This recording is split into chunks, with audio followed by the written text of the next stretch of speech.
다시 주어진 기회라는 제목으로 하나님 말씀 선포합니다.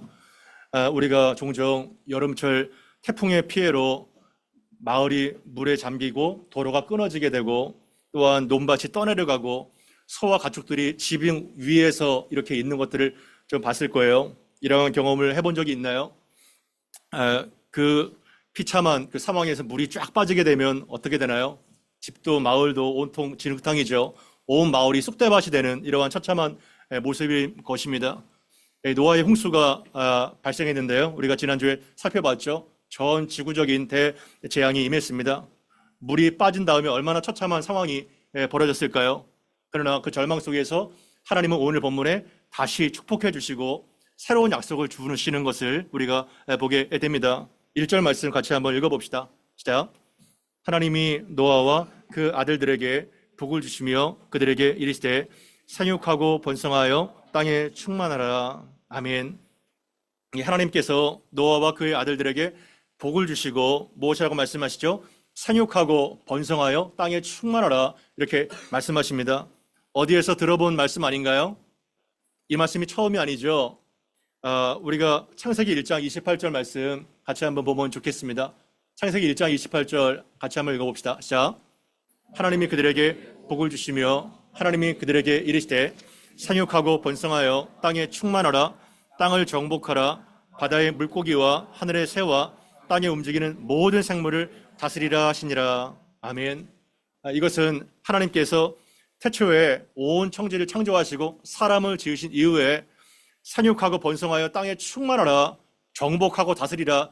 이 최초의 엄청난 말씀을 하신 이후에 인간의 죄악이 너무나도 포악하기 때문에 다 모든 지면의 생물들을 쓸어버리시고 이제 다시금 그 비참과 절망이 끝이라고 생각됐는데 하나님은 노아와 그의 아들들에게 뭐라고 다시 말씀하세요? 똑같이 생육하고 번성하여 땅에 충만하라 이렇게 말씀하시는 것입니다. 할렐루야. 이것이 우리에게 다시 주어진 세컨 찬스입니다. 다시 주어진 기회예요. 이거를 볼 때 인간의 포악으로 말미암아 모든 생물이 다 쓰러지게 되고 심판을 받았음에도 불구하고 하나님이 인류를 향한 그 소망과 그 사랑이 여전하심을 우리 이 말씀을 통해서 보게 되는 것입니다. 여러분 삶의 자리가 어떤가요? 완전한 멸망과 어떠한 희망도 보이지 않는 때가 분명히 있을 것입니다. 그럴 때 내가 다시금 새 출발을 할 수 있다면 얼마나 감격스럽겠나요? 그 세컨 찬스가 모든 인류에게 새로운 기회가 주어진 것입니다. 여러분 사업이 부도가 나서 완전히 망했을 때 어떤가요? 실직하고 불합격하고 그리고 내가 건강했는데 암을 선고받고 이제 죽을 날만을 기다릴 때 그토록 가고 싶었던 그 대학에 완전히 떨어질 때 상당 기간 동안 오랫동안 연애를 했는데 그 상대방에게 결별 선언을 통보받았을 때 얼마나 그 마음이 정말 아프고 쓰라리고 내 인생은 여기서 완전히 끝이구나 이러한 절망을 하게 되겠습니까? 그러나 하나님은 그리스도 안에서 계속해서 우리에게 세컨 찬스를 주신다는 것을 잊지 마시기를 바랍니다. 같이 따라합시다. 하나님이 끝이라고 할 때까지 끝이 아니다. 아멘. 아무리 상황이 사람이 넌 이제 끝이야 사탄이 이렇게 말을 하고 많은 사람들이 그러한 따가운 시선을 보여도 하나님이 끝이라고 할 때까지 끝이 아닙니다. 아멘. 그걸 잊지 마십시오. 하나님이 끝이라고 해야 끝인 것입니다. 그렇게 하나님은 바로 신실하신 분이라는 것을 잊지 마십시오. 내가 아무리 망하고 완전한 절망 가운데 떨어져도 구원의 소망이 되시는 우리 하나님께서 계속해서 새로운 기회를 주시는 거예요. 그것이 은혜입니다. 특히 죄와 연약함, 반복적인 실패 이러한 상황에서 사탄은 매우 가혹하게 우리를 조롱하고 그리고 정죄합니다. 인간도 실패한 우리에게 더 이상 기회를 주지 않아요. 그러나 그리스도께서 나의 모든 허물과 죄를 그 보혈의 피로 덮으시고 새로운 그 회개와 그리고 돌이킴이 있을 때 계속해서 그 안에서 새로운 출발이 가능하다는 것을 잊지 마시기를 바랍니다. 우리는 주 안에 있기 때문에 안전해요. 계속해서 새로운 세컨 찬스를 거듭거듭 받게 되는 것입니다. 그러한 상황에서 2절, 3절 같이 한번 읽어봅니다. 시작. 땅의 모든 짐승과 공중의 모든 새와 땅에 이른 모든 것과 바다의 모든 물고기가 너희를 두려워하며 이것들은 너희의 손에 붙였음이라. 모든 산 동물은 너희의 먹을 것이 될지라. 채소같이 내가 이것을 다 너희에게 주었노라. 아멘. 여기에서 그 창세전과 여상한 그러한 정복하고 다스리고 생육하고 번성하여 땅에 충만하라. 그리고 모든 짐승과 새와 땅에 기는 것과 바다의 모든 물고기가 이제 너희를 두려워하게 될 것이고 너희를 무서워하게 될 것이라고. 왜냐하면 이것들을 하나님이 너희 손에 붙였다. 어떠한 이런 것들을 다스리기 위한 권한을 주셨다는 거예요. 그리고 하나님께서 모든 산 동물은 너희의 먹을 것이 될지라. 공식적으로 육식을 허용하고 계십니다. 여러분, 사자나 호랑이 본 적 있죠? 얼마나 날카롭습니까? 그 이빨과 그 발톱이. 그러한 맹수를 우리 인간을 절대로 이길 수가 없죠. 그러나 하나님께서는 너희 손에 붙였다. 이거는 어떠한 권한을 주셨다는 거예요. 인간의 지혜로 그러한 모든 짐승들을 다 복속시킬 수가 있는 것입니다. 타락 전에 인간과 짐승들은 교감이 가능했어요. 그리고 오직 채소만 먹을 수 있었죠. 그러나 생태계의 환경이 변화됐잖아요. 노아 홍수 이후에 사람의 수명도 짧아지고, 그래서 육식을 허용하게 된 겁니다. 단백질이 필요하죠. 필수 아미노산이 필요한 겁니다. 그래서 하나님께서 우리에게 모든 산 동물도 먹어도 돼. 얼마나 치킨이 맛있어요, 그죠? 얼마나 스테이크, 그죠? 허거도 먹을 수 있고, 다 하나님의 약속인 줄 알기를 바랍니다. 감사함으로 먹어야 됩니다. 네, 그래서 다양한 먹거리를 허락해 주신 하나님께 너무나 감사한 거예요. 그런데 한 가지 조건이 있다는 거예요. 4절에서 6절 같이 한번 읽어봅니다. 시작. 그러나 고기를 그 생명되는 피째 먹지 말 것이니라. 내가 반드시 너희의 피, 곧 너희의 생명의 피를 찾으리니, 짐승이면 그 짐승에게서, 사람이면 그 사람의 형제면 그에게서 그의 생명을 찾으리라. 다른 사람의 피를 흘리면 그 사람의 피도 흘릴 것이니, 이는 하나님이 자기 형상대로 사람을 지으셨습니다. 아멘. 한 가지 조건이 뭐예요? 다 먹어도 돼. 모든 채소, 그리고 모든 짐승도 다 너희의 먹거리야. 그러나 무엇 채로 먹지 말라는 거예요? 그 고기를 생명되는 피채 먹지 말라는 겁니다. 왜 그런가요? 그 피에는 생명이 있기 때문에 피채 먹는다면 그것은 그 짐승과 그 사람과 그 모든 것들이 굉장히 뭐랄까요? 생명을 경시하게 되는, 식용을 허락했지만 생명을 경시하지 말라는 하나님의 명령인 것입니다. 그래서 아무 짐승이라도 먹을 수 있지만 동물을 존중하고 그 생명을 존중하라는 하나님의 말씀이죠. 사람뿐만 아니라 동물의 생명도 존중돼야 된다는 것입니다. 타락한 세상 속에서 하나님은 생명의 그 가치를 철저하게 보호하시는 것을 보게 되죠. 특히 짐승보다 더 존엄한 하나님의 형상을 따라 만들어진 그 사람을 매우 존중하고, 그리고 절대로 그 생명을 해야서는 안 된다는 거예요. 배려하고 사랑해야 된다는 것입니다. 만일 그 상대를 무시하고 다른 사람의 피를 흘리면 하나님은 반드시 그 가해자의 생명을 복수할 것이라고 경고하시는 거예요. 그러니까 얼마나 사람을 존중하고 생명을 아껴야 되는지를 우리가 알게 되죠. 여러분, 전 세계에 수많은 그 헌법이 있어요. 나라에 그 인권 존중에 대한 법이 있습니다. 그 모든 법이 어디에 기초할까요? 그 인간의 존엄의 법이 다 기독교의 가치관의 뿌리에 존재합니다. 그래서 생명 존중에서 생명 존중이 그냥 지라논에서 발생이 됐다면 뭐가 존중할 가치가 있어요? 인간은 그냥 분자 덩어리지.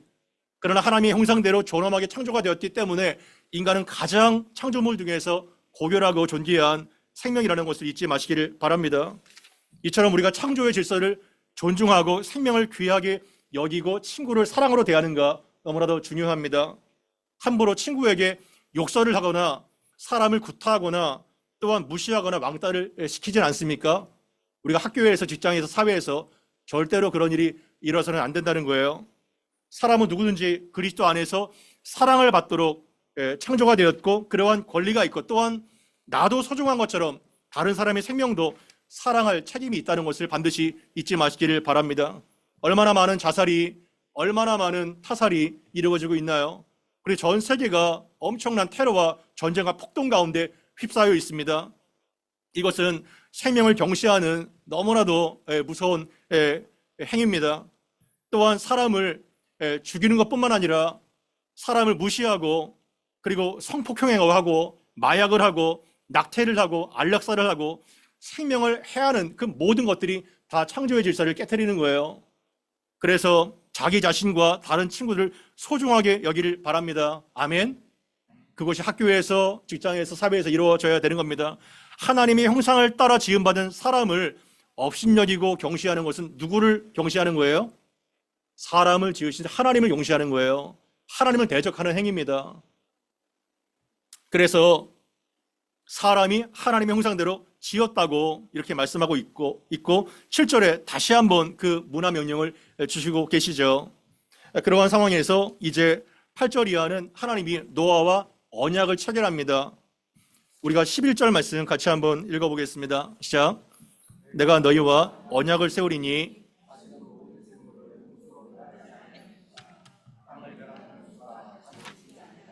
아멘. 혹시 친구들끼리 약속을 정해본 적 있나요? 부모와 또한 사람들끼리 약속을 정해본 적이 있습니까? 그 약속이 잘 지켜지나요? 어때요? 약속이 잘 지켜지든가요? 부모가 너 이번 시험 1등하면 내가 뭐 사줄게, 아이패드 사줄게. 잘 그 말씀 지켜지나요? 언약이? 아니죠. 야, 이번 달 내가 돈이 없다. 야, 미안하다. 이렇게 내가 아무리 진실되게 약속을 했어도 인간은요, 상황에 따라서 내가 아무리 진실되게 약속을 했어도 능력이 없어요. 마음이 없는 거예요. 사람 간의 언약도 마찬가지지만 국가 간의 조약 어떨까요? 국가 간의 조약도 다 마찬가지인 것입니다. 국가끼리 아무리 평화 조약을 체결하고 뭐 FTA 같은 것을 체결하다 할지라도 국가 간의 조약도 조금만의 상황에서 등을 지면 그냥 바로 전쟁인 것입니다. 그것이 바로 인간의 죄성이에요. 인간의 연약함이에요. 그러나 하나님의 카버넌트는 어떤가요? 절대로 변하지 않는 영원한 언약이다. 이렇게 말씀하고 있는 것입니다. 여기에서 성경에 나오는 중요한 사상이 있는 거예요. 성경의 맥을 관통하는 중요한 사상이 몇 가지가 있지만 가장 중요한 것은 카버넌트 언약인 것입니다. 그래서 하나님께서는 신구약 전체에서 언약을 통해서 당신의 약속을 통해서 우리와 자신을 묶으셨어요. 노아 언약이 나오죠. 그 다음에 그 뭐가 나와요? 아브라함 언약이 나오죠. 그 다음에 다윗 언약이 나오죠. 여러 가지 사람이 이 언약을 지키지 못하니까 뉴 카버넌트, 에스겔과 예레미야를 통해서 새 언약이 나오죠. 드디어 새 언약의 절정인 십자가의 언약, 그 십자가의 언약이 나오게 되는 것입니다. 언약이 그 모든 것들을 관통하고 있는 거예요. 그래서 그 교회는 언약 공동체이고 하나님은 언약에 신실하신 분이고 그리고 우리가 그 언약 안에 있기 때문에 우리는 안전한 거예요. 너무나 중요한 겁니다. 그래서 노아의 그 무지개 언약이 궁극적으로 어떻게 이루어지냐 하면 갈라디아서 3장 13절에서 14절 말씀을 같이 한번 읽어보죠. 십자가의 언약이 거기에 나오게 됩니다. 갈라디아서 3장 14절 14절 안 되나요? 그 제가 읽어드릴게요. 빨리 한번 찾아보세요. 갈라디아서 3장 13절 14절 굉장히 중요합니다.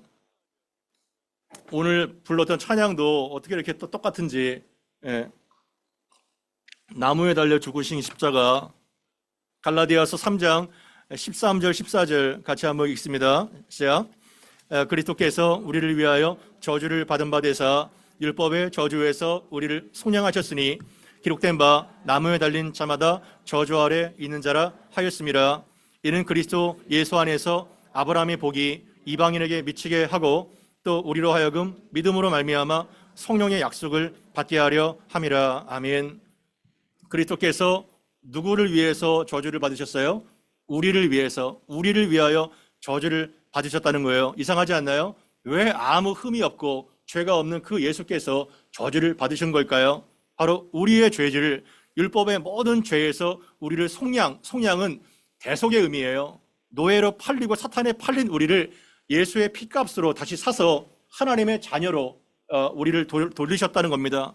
그래서 기록된 바, 이 기록은 신명기 21장 23절에 있는 말씀이에요. 나무에 달린 자마다 다 저주 아래 있는 자라는 이 말씀을 친히 자신이 제물이 되어서 실행하신 겁니다.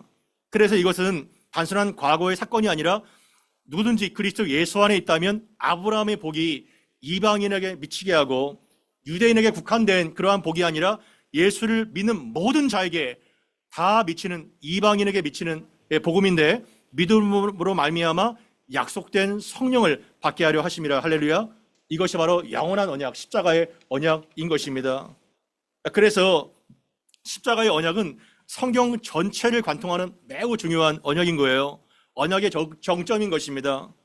구약에는 죄 있는 인간이 거룩한 하나님께 다가갈 수 있어요, 없어요? 절대로 다가갈 수가 없습니다. 그래서 하나님께서는 무엇을 허락해 주셨죠?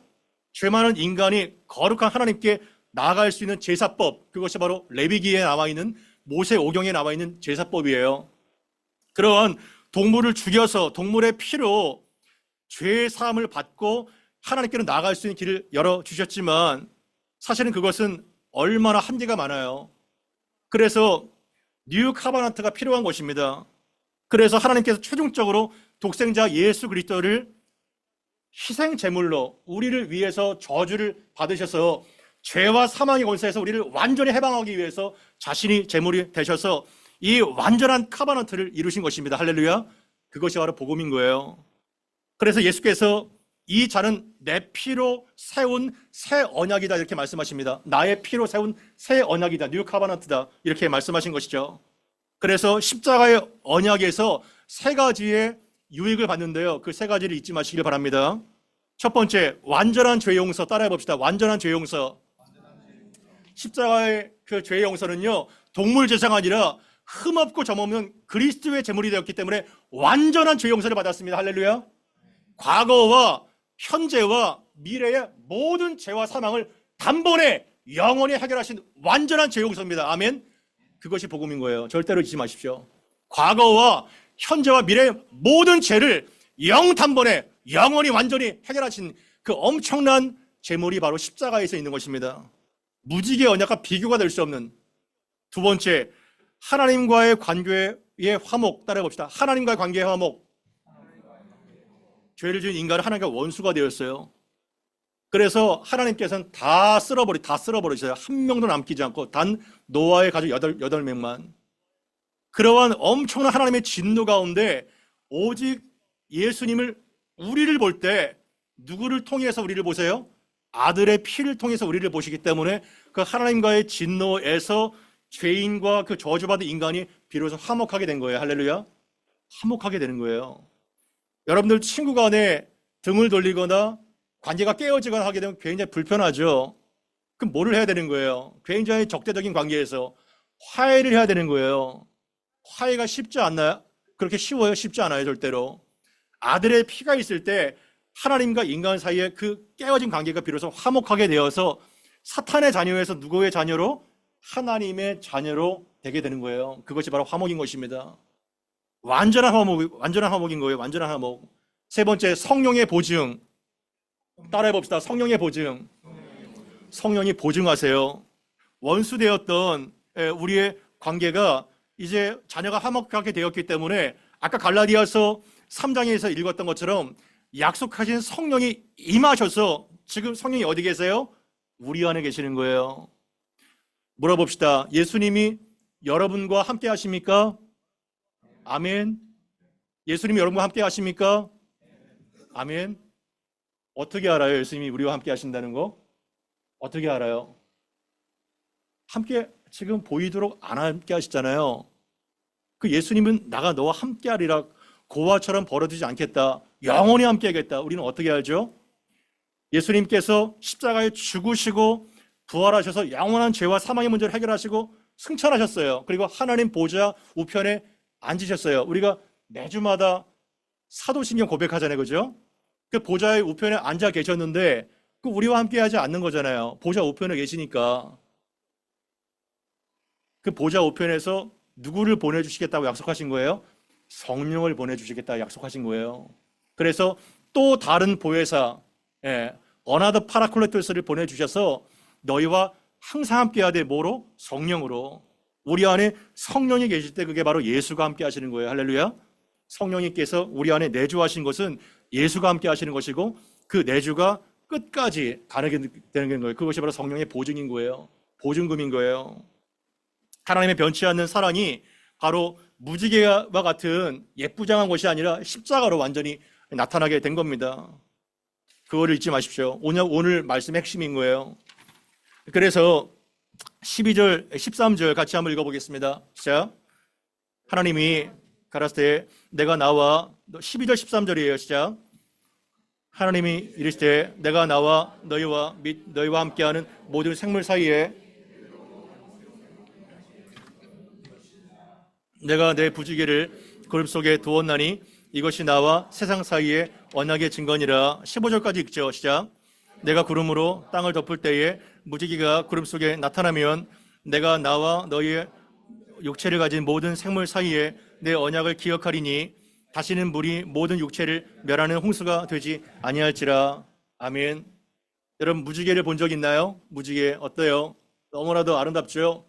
제가 뉴질랜드에 살 때 뉴질랜드는 그 남섬과 북섬으로 나눠져 있잖아요. 기후 변동이 너무 심합니다. 그냥 눈부시게 햇살이 내어지다가 갑자기 구름이 덮치게 되고 또 얼마 있다 보면 또 해가 나게 되는 거예요. 그래서 차를 타다가 가다가 쌍무지개예요. 그것도 쌍무지개를 너무 자주 봐요. 쌍무지개. 그 얼마나 아름다운지 지금도 그립네요. 그럼 차를 멈추고 저 대지를 바라보면서 와, 참 저게 무지개 언약이구나 이러한 느낌을 받은 적이 많죠. 그냥 무지개가 아니라 쌍무지개 같은 무지개를 하나님께서 구름 사이에 걸어두셨다는 거예요. 얼마나 아름다워요. 그것이 바로 너희와 나와 맺은 영원한 언약이라고 말씀하시는 겁니다. 이거는 자연현상이 아니에요. 하나님의 말씀을 통해서 이 무지개를 볼 때 자연현상이 아니라 하나님의 영원한 결심과 약속이 저 무지개 안에 담겨 있구나 우리는 깨닫게 되는 겁니다. 무지개가 굉장히 예쁘죠. 7색깔 무지개. 히브리 말로 무지개를 또 다르게 표현하게 되면 뭐냐 하면 활이에요. 같은 단어입니다. 활이 무지개예요. 같은 동의어예요. 왜 활일까요? 거대한 활이죠. 거대한 활. 거대한 활을 만군의 여호와께서 하늘에 걸어두셨다는 거예요. 그러면 활은 어떠한 무기인가요? 전쟁용 무기입니다. 하나님께서 전쟁용 무기인 가장 강력한 활을 하늘에 걸어두셨다. 어떠한 의미겠어요? 이제 전쟁은 끝났다는 거예요. 평화의 시대가 드디어 왔다는 겁니다. 하나님의 종전 선언, 이것이 바로 거대한 무지개를 내가 걸어놓겠다 이러한 뜻입니다. 그리고 다시는 너희를 물로 심판하지 않을 거야. 안심해. 절대로 내가 너희를 포기하지 않아. 다시는 너희를 쓸어버리지 않을 거야. 이것이 바로 하나님의 결심이었었어요. 거대한 활을 하늘에 걸어두신 겁니다. 여러분 인생의 먹구름이 몰려올 때가 많죠. 칠흑 같은 어두움이 밀려옵니다. 우리의 인생살이기에서 폭풍우와 비바람이 정말 거세게 밀어닥치죠. 그러나 우리는 그런 상황에서도 낙심하지 않아요. 왜냐하면 하나님의 약속이 있기 때문에. 하나님이 절대로 먹구름과 비바람 때문에 너를 망하게 않게 하신다는 약속이 있기 때문에 우리는 낙심하지 않아요. 여러분의 인생도 예쁜 무지개처럼 희망이 있게 되기를 바랍니다. 그것이 바로 하나님께서 하늘에 걸어두신 무지개 언약이에요. 이 무지개가 하나님께서는 어떻게 말씀하시냐면 My covenant, 내 언약, 그리고 everlasting covenant, 영원한 언약 이렇게 말씀하시는 거예요. 우리는 날마다 넘어지고 자빠지고 부족하지만 나의 카바나트, 마의 카바나트이기 때문에 우리는 안심하는 거예요. 왜냐하면 하나님께서 주체이기 때문에 내 언약을 세우겠다고 말씀하시기 때문에 사실 무지개는 인간을 위해서가 아니라 하나님을 더 위해서인 거예요. 하나님이 무지개를 통해서 하나님의 결심을 그분께서 보시는 거예요. 그리고 영원한 언약, 에버라스팅 언약이 파기되지 않는다는 거예요. 안심하라는 겁니다. 그러나 인간들은 하나님의 언약을 믿었어요, 믿지 않았어요? 믿지 않았어요. 그래서 오늘 본문이 아니라 11장에 가게다 보면은 하나님이 이토록 말씀하셨는데도 불구하고 믿지 않았기 때문에 어떠한 홍수에도 끄떡이지 않는 바벨탑을 쌓은 거예요. 자기들의 이름을 내려고 하나님께 도전하는 것이죠. 그래서 하나님은 허무시잖아요. 약속을 믿는 것이 얼마나 중요한지를 알게 되는 거예요. 그래서 무지개 언약은 사실 한계가 있어요. 그 무지개 언약보다 더 찬란하고 영원한 언약이 십자가의 매약이라는 것을 잊지 마시고 그냥 심판하지 않는 정도가 아니라 저주받지 않는 정도가 아니라 너의 인생의 운명을 저주에서 축복으로 멸망과 심판에서 생명으로 옮기겠다는 그 엄청난 언약을 우리에게 주신 거예요. 누구 안에서? 예수 그리스도 안에서. 그래서 우리의 운명이 환경과 다른 사람에 의해서 나의 실패 때문에 결정되는 것이 아니라 하나님에 의해서 결정된다는 것을 반드시 잊지 말기를 바랍니다. 마지막으로 이사야 54장 7절에서 10절까지 말씀을 읽고 우리가 마무리하면 좋겠습니다. 이사야 54장 7절에서 10절까지 말씀 같이 한번 읽어봐요. 시작. 내가 잠시 너를 버렸으나 큰 공일로 너를 모을 것이요 영원한 자비로 너를 공일히 여기리라. 내 구속자 여호와께서 말씀하셨느니라. 이는 내게 노아의 홍수와 같도다. 내가 다시는 노아의 홍수로 땅 위에 범람하지 못하게 하리라. 맹세한 것과 같이 내가 내게 노하지 아니하며 너를 책망하지 아니하기로 맹세하였노니 산들이 떠나며 언덕들이 옮겨질지라도 나의 자비는 내게서 떠나지 아니하며 나의 화평의 언약은 흔들리지 아니하리라. 너를 긍휼히 여기시는 여호와께서 말씀하셨느니라. 아멘. 이사야 선지자가 노아의 홍수를 예를 들어 하나님의 유기와 하나님의 영원한 자비에 대해서 설명합니다. 내가 잠시 너를 버렸지만 큰 긍휼로 너를 다시 내 백성을 모을 것이고 내가 넘치는 진노로 내 얼굴을 잠시 너에게서 가렸지만 영원한 자비로 너를 불쌍하게 여길 것이다. 이렇게 말씀하십니다. 그리고 이는 내게 노아의 홍수와 같도다. 내가 다시는 노아의 홍수로 땅을 범람하지 못하게 하리라. 그리고 너를 완전한 사랑으로 이끌겠다 말씀하시는 겁니다.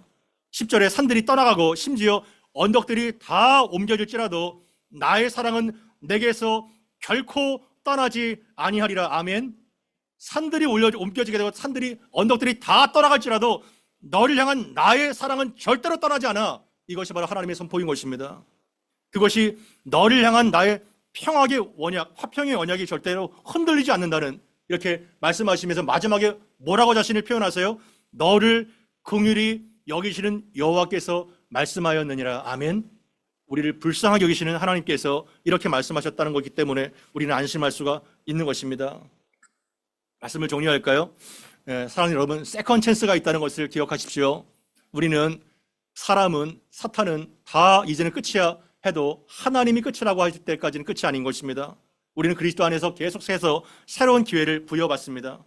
그리고 나도 소중한 것처럼, 내 생명이 소중한 것처럼 다른 사람과 친구의 생명과 인격을 존중하게 되기를 바랍니다. 그래서 절대로 하나님의 형상대로 지음받은 사람을 학대하거나 피 흘리게 하면 안 됩니다. 그것은 하나님을 대적하는 행위인 것입니다. 노아와 하나님께서 무지개 언약을 하늘에 걸어두셨어요. 그것은 십자가의 영원한 언약으로 완성됩니다. 우리를 죄와 사망의 권세에서 영원히 해방하신 그 하나님께 감사하고 계속해서 성령 안에 거하시기를 바랍니다. 성령께서 우리 안에 내주하시기 때문에 우리를 계속해서 인도해 주실 거예요. 그리고 우리는 그 안에서 이미 모든 복을 다 받은 자입니다. 아멘. 따라해 봅시다. 우리는 이미 모든 복을 십자가 안에서 다 받은 자입니다. 아멘. 복 받을 것도 없어요. 이미 다 받았어요. 십자가 안에서. 그래서 복의 근원이 되신 성령께 계속 거할 때 그 복을 이제 확인하는 과정인 거예요. 이미 하늘에 속한 모든 신령한 복들을 다 받았습니다.